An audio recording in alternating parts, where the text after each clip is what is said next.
Itong si Sundalong Kanin, wala na to. Pariwara ng buhay nito. Magbuhat ng i-reject ito ni PRRD. Na ano to na napariwara na yung buhay. Naligaw na ng landas. From vice presidential election hanggang sa senatorial natalo tong Sundalong Kanin na ito eh.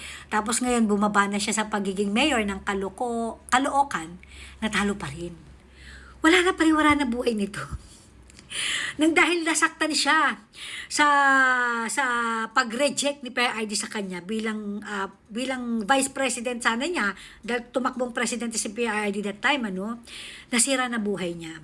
Hindi niya natanggap, okay? Ang ginawa nitong si Sundalong Kanin, wala nang nasa utak ko ito, kundi yung makaganti sa pagkakapahiya at pagkaka-reject na ginawa sa kanya ni PRRD. O tingnan mo, lahat ng ginagawa mong kasamaan kay PRRD, sa'yo din bumabalik. Sa next election, ano nang tatakbuhan mo? I mean, kahit siguro barangay tanod, wala nang tatanggap sa'yo. Can you imagine, sa isang komunidad na gusto mong pagsilbihan bilang barangay tanod, meron akong palagay na pagbobotohan pa nila kung papayag sila. Can you imagine, magkakaroon ng botohan para sa barangay tanod for the first time nang dahil lang sa'yo?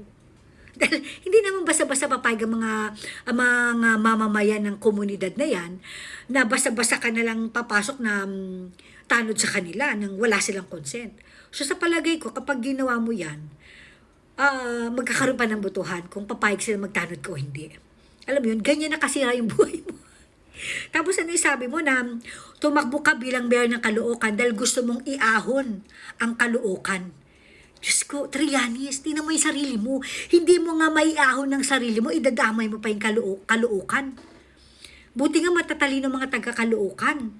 Alam nila na hindi ikaw ang sagot sa kanilang bayan. Hindi yun ang pinakamalala pa nito. Bago mag-election, nagbigay pa ng statement tong Sundalong Kanin na ilang araw na lang daw, ibabalik na raw sa Caloocan yung bilyon na parang siguro kinurakot sa pamahalaan ng Caloocan. Eh paano yan? Hindi ka nanalo. So, hindi na may babalik yung bilyon-bilyon na yan? So, ikaw ang nakakalam kung nasa yung bilyon-bilyon na yun dahil ikaw ang magbabalik sa kanila eh. Hindi ba pwedeng ituro mo na lang sa bagong mayor kung nasa yung bilyon-bilyon na yan para naman alam mo yun, kahit papaano meron kang magawang maganda para sa Caloocan. Ngayon, kung hindi mo naman maituturo yung bilyon na yan, another kasinungalingan, hanas, chika, pambubola, pambubudol para makuha mo ang mga tao sa Caloocan. But sad to say, kahit namigay ka ng tig-1,000 sa mga tao dyan, bawat shake hands ito may 1,000 eh. Kinuha lang, pero hindi ka binoto. Alam mo yun, pinagtagpo lang kayo pero hindi kayo tinadhana. Inayudahan pero hindi sinulat sa balota.